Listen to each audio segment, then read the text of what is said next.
L'outil que j'ai testé ce matin s'appelle Beep et c'est une découverte que j'ai faite dans l'infolettre du récit à la formation générale aux adultes.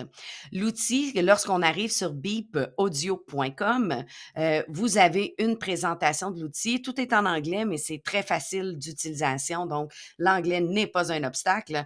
On va venir cliquer sur Get It Now et vous allez voir que Beep est disponible pour Google Classroom, pour Gmail et pour Google Docs.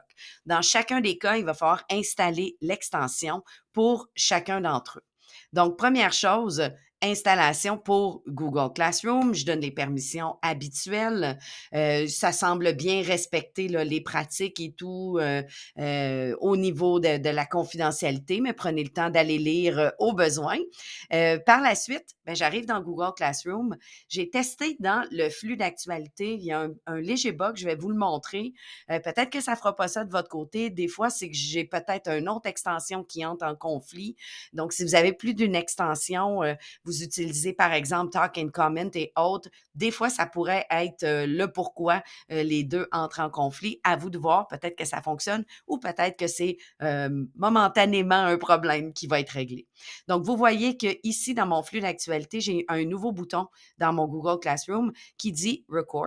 Donc, quand je vais cliquer dessus, et attention, il n'y a pas de décompte, ça part automatiquement, eh bien, on voit qu'en bas de mon écran, j'ai déjà un enregistrement qui est en cours. Donc, je vais le sauvegarder et on me propose une date d'expiration. Je pourrais dire dans une semaine, je ne veux plus que le message soit disponible et on me propose de l'insérer. Il faut par contre, pour l'insérer, que je sois au bon endroit. Sinon, on va le refaire. J'aurais pu copier-coller le nom aussi. Et vous voyez, c'est ça le petit bug, moi, que je vis là. Dans la publication, il écrit mon lien pas comme il faut, donc il faudrait que je le copie-colle. Ça, c'est pour le flux d'actualité. Par contre, dans travaux et devoirs, ça n'a pas fait ça du tout. Le petit lien s'est inséré tout seul et vous voyez que le lecteur joue directement dans le tout. J'ai pas besoin de basculer en dehors dans une autre plateforme. Je peux écouter le message et j'aurais pu ajouter du texte. On le voit aussi inséré ici dans un commentaire et là, il a fonctionné le bouton insertion. Donc, le seul petit bug, bouton insertion dans le flux d'actualité, il semble écrire le lien pas comme il faut. Tout le reste fonctionne super bien.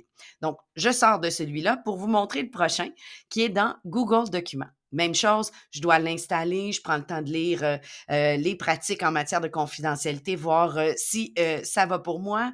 Et par la suite, lorsqu'il est installé, vous allez voir dans Google Documents, en haut à droite, le petit logo de Beep qui me permet d'ajouter une note vocale. Encore une fois, il n'y a pas de 3, 2, 1, ça part tout de suite, donc il faut être prêt dès qu'on clique dessus.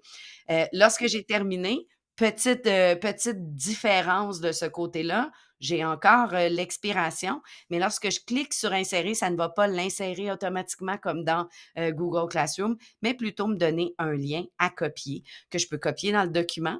Et si j'apporte ma souris sur le lien en question, on voit que le lecteur audio apparaît.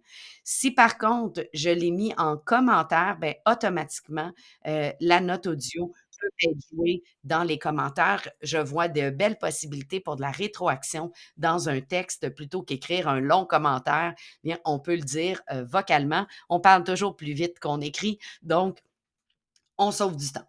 Le dernier, si vous utilisez Gmail, soit professionnellement ou personnellement, peut être super intéressant aussi. Encore une fois, on l'installe du Chrome Web Store, on prend le temps de bien lire les avis, les pratiques en matière de confidentialité. Et puis, dans votre Gmail, je vais fermer ça pour que vous puissiez voir, voyez-vous qu'à côté du bouton Envoyer, j'ai maintenant Beep qui affiche, qui fait la même chose que dans les autres outils, part automatiquement.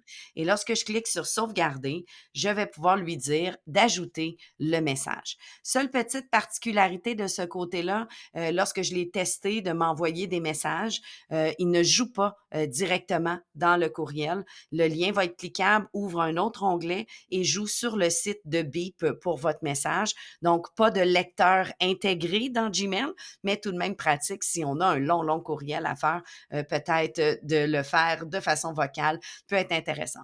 Je vais continuer des tests. Je n'ai pas testé testé, pour voir, jusqu'à combien de minutes on me permettait de faire le tout, mais on s'entend que j'ai testé quand même jusqu'à, une bonne minute, sans problème, donc j'imagine qu'on peut quand même faire quelques minutes.